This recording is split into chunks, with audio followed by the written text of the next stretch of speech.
What's up, guys? Zeenigami here, and I know what you're here for, and that's to find out what the fuck the limit break system is. Well, good news. We know more than we did before. So we're gonna go over limit break first, and then we're gonna go over int, Neo, Kai, Kuma afterwards. But the limit break system is going to start off coming out with version 7.4 on the Japanese version of One Piece Treasure Cruise. We're going to go over these two little screenshots right here later, because these two screenshots actually tell us a lot about the limit break system. But here, the limit break system is going to be a way to upgrade your characters even further. It's going to be a brand new system that's introduced. You get limit breaks by either feeding characters upgrading materials, and the upgrading materials seem to be these little crystals. There are crystal shards of different colors, there are crystals of different colors, and crystal balls of different colors. So you can see red, green, yellow crystal shards here, blue and purple crystals, and yellow crystal balls. There's also these tablets, which you can see here. So here's a tablet for some kind of recovery, here's a tablet for adding damage to your attacks, most likely, or your ability to hit perfects, and these crystal shards, crystals, and crystal balls once again. And these tablets, I assume, are going to kind of be like skill books or forbidden to, like socket books that will guarantee experience towards a certain type of thing. And there's a lot of information here that we're going to go over in a bit. But the way you get more limit breaking on a character, you can either feed a character to himself, which guarantees you a level in limit break. So if all of these orbs here are unlocking a new limit break ability, you have to feed a character to himself to unlock the next limit break ability. Or you can get it by using materials. Now what I think it's going to be, seeing as there's like two different glows here, is that if you feed a character to himself or use crystals, that will unlock the ability to unlock more limit breaks. And then there's an experience meter on your limit break too, and that's what these potions seem to be. These potions seem to be experience potions for the limit break system. So not only do you have to unlock the limit break, you have to get experience to actually activate those limit breaks. So if like this Luffy right here can go up to this far on the limit break system, but he only has enough experience to go up this far. That's what it potentially is, because there are multiple different materials that they're going to be introducing very, very soon.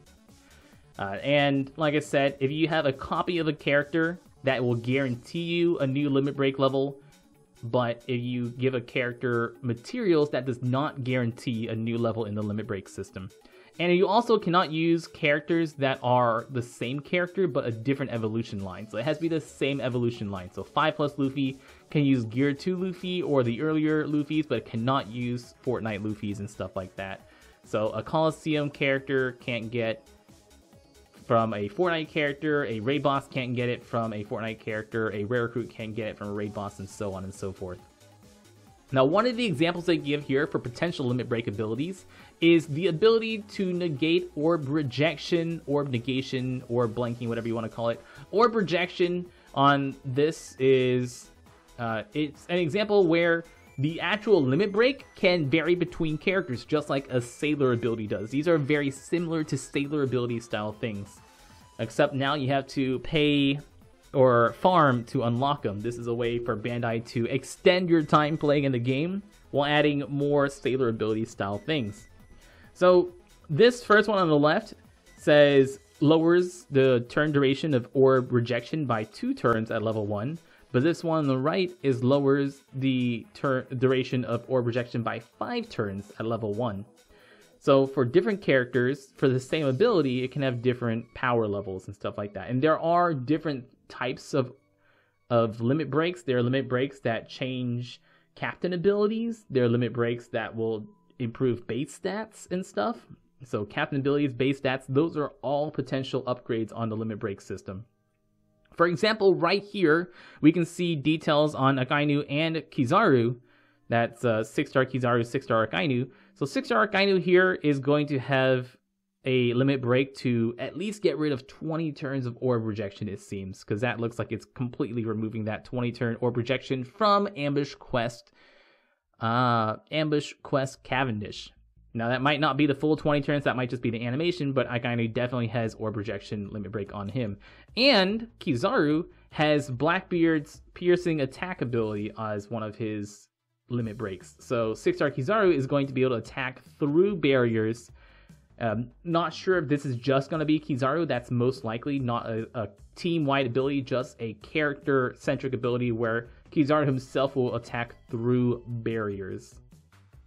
And that's two things we can see right there. So Akainu's and Kizaru's limit breaks, or at least some of their limit breaks. You will be able to farm for these materials. You'll be able to farm for... Oh, that is Raid Boss Kizaru, actually. Yeah, that's Raid Boss Kizaru. There's no 6-star Kizaru. I lied. That's Raid Boss Kizaru. Yeah, that's Raid Boss Kizaru's limit break, not 6-star Kizaru. 6-star Kizaru is not a limit breakable character. We have a full list of limit breakable characters, and we are going to go over that full list in a bit. There are only 7 farmable limit break characters, and there are 33 non-farmable limit break characters. So 33 characters that are either only from rare recruits. Actually, there are 33 characters that are only from rare recruits, or limited rare recruits, where they're limited time characters, secret characters, 6-star characters, stuff like that. Special items to improve chance of limit breaks right here.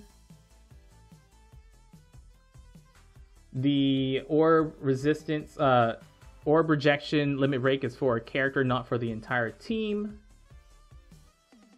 And there will be special items where you get materials to level up limit breaks. Yeah. Super evolving a character will not reset the limit breaks. So if you go from Gear 2 Luffy to 5+ Luffy, then you're going to not reset the limit break system.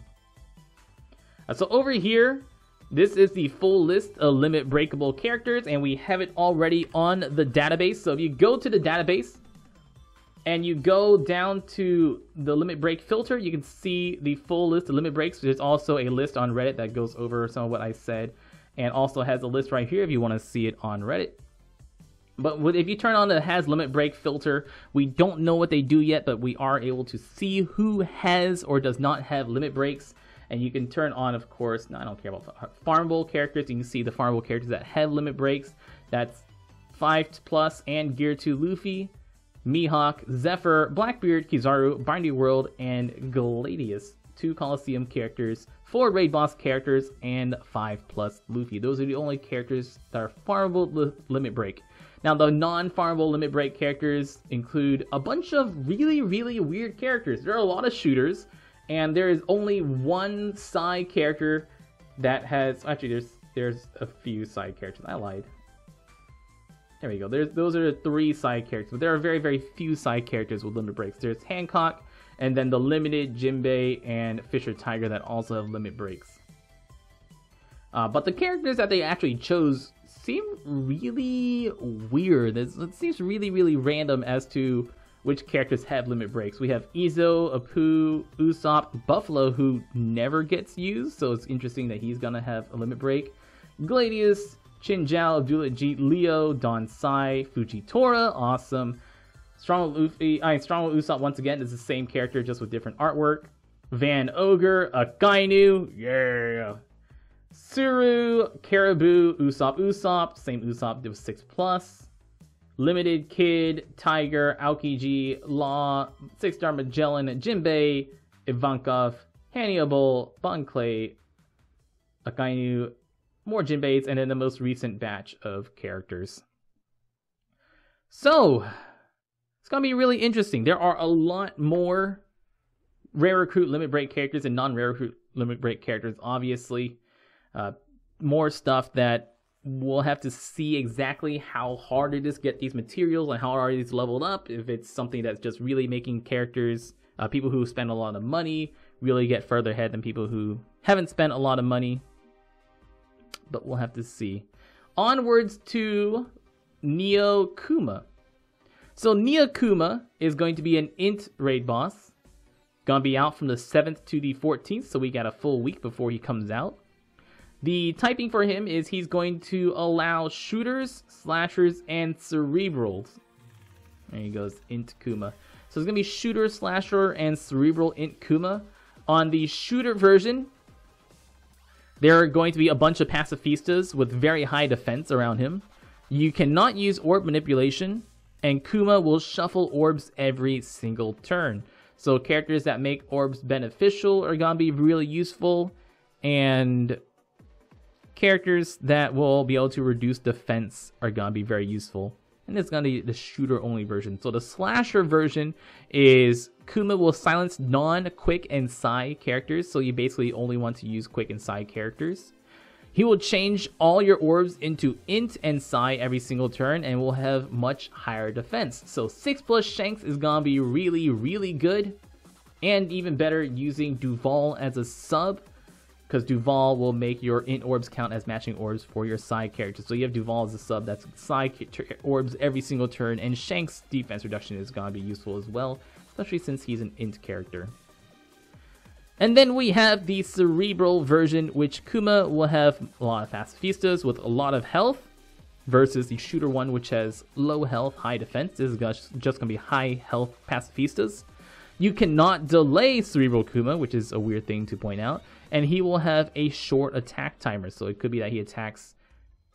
you can delay. You can delay him, not you cannot delay. Okay. So you can delay the cerebral version, and he will have a shorter attack timer. Normally, Kuma has a 3-turn attack timer, but it's going to be shorter. Maybe attacks every turn, maybe attacks every 2 turns. But you are limited to 2 specials per turn on the cerebral version. So specials that last multiple turns are going to be really useful, or specials that do multiple things at once are going to be very useful for the cerebral version. So that is those 3 fights. We got a week before they come out. I will be making full guides whenever it does come out. Not really gonna make a preparation guide since we don't know that much about it. It's really hard to get into it. Just keep an eye on your side characters. Keep an eye on your cerebrals, your slashers, and your shooters.